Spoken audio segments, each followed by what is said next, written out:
It's all about design. If you've bad design, Mannion Build is the name of the business, and Cyril Mannion is my name, and director. We're a small outfit, but we're into low energy and passive house. We're around it over 15 years. Passive house isn't the holy grail that it was. It's still better than current regulation in terms of comfort and thermal bridge and air tightness, and especially overheating. Overheating is taken into fact big time in passive house, whereas deep hasn't got a facility at the moment to assess overheating.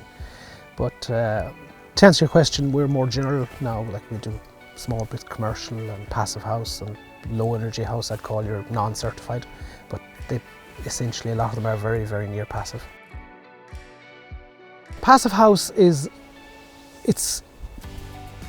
house is designed to perform to passive house levels, and they being 15 kilowatts per metre square is the figure that's thrown around there, which in plain English is 1.5 litres of oil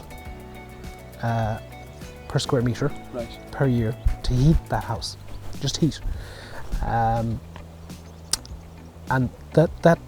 that calculation is done in the software, and we're also at the point of diminishing returns. So we've calculated and we've insulated the building as much as economically possible without going OTT and wasting money. Very, very early. Planning. A lot of people come to us with planning permission granted, and thereafter some people have an easy journey, others have a difficult journey. Yeah.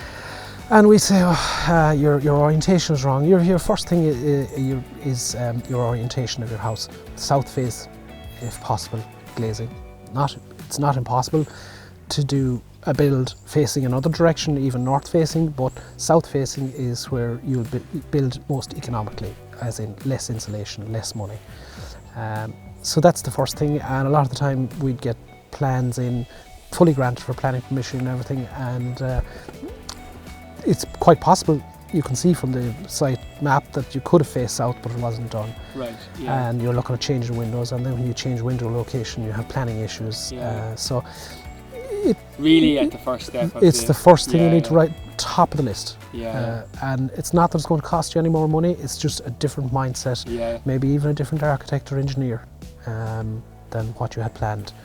But very, very early is the secret. Well, I don't think there's probably no short-term benefits, to be honest, with anything. It's all a long game. It's a lifetime. Most people are looking at a 50-year life cycle of a house in the usage for themselves, anyway. So you're looking at your running costs over that time. Whereas I suppose a lot of people don't think like that. They just look at, we want to build this house, we want to build it as economically as possible, and they're not looking at the life cycle, the life running costs of it. And wouldn't it be lovely to, when you have your mortgage paid, that you wouldn't have another mortgage or an eye bill, or electricity bill or whatever it may be. Whereas passive house, the heating is so minimal, like you're talking maybe €100 for the year. Wow. Yeah, for just heating. Now hot water of course is a separate calculation on it. But yeah, you need to look at the long game on it and calculate your costs out that way, your payback on your investment. Yes, yeah, you can build it. I've often said you can build it with gold bars if you want, if you have enough of them to achieve the insulation U value you need in the wall. So yeah, you can build with blocks, timber frame, ICF, external insulation. It can all be done. ICF, it ticks an awful lot of boxes. It's fast, it's efficient. With very, very minuscule waste in a project, because any bit of material that's left over can be carried on to the next house. Yes, overheating is a gigantic problem in current regulation even. Passive house will not be certified passive house, not unless we can prove that it will not overheat. So like passive house deals with all that at planning stage in the software. It's flashing away there saying you're overheating, your days you're overheating, and you can adjust your window size, make them smaller or shorter, or make your reveals deeper. You get a shading by keeping your head out. Maybe you have to put on a canopy over some of them, in them big ones you're talking about. There should be a veranda incorporated into it to kill that summer sun. Maybe sometimes maybe it does limit your design, as in we're always juggling the balls, design and budget and energy efficiency. And sometimes you'd say, well, look, if you take away this here, you stay on your passive house parameters and you keep on budget. But I think you have that in every building.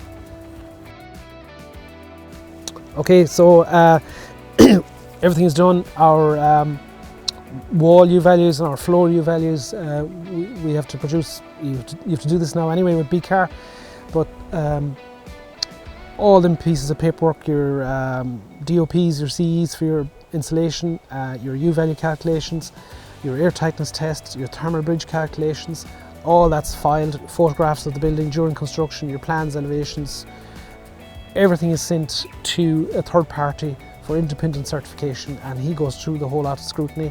We have to give a declaration saying yes, we did fit this U value.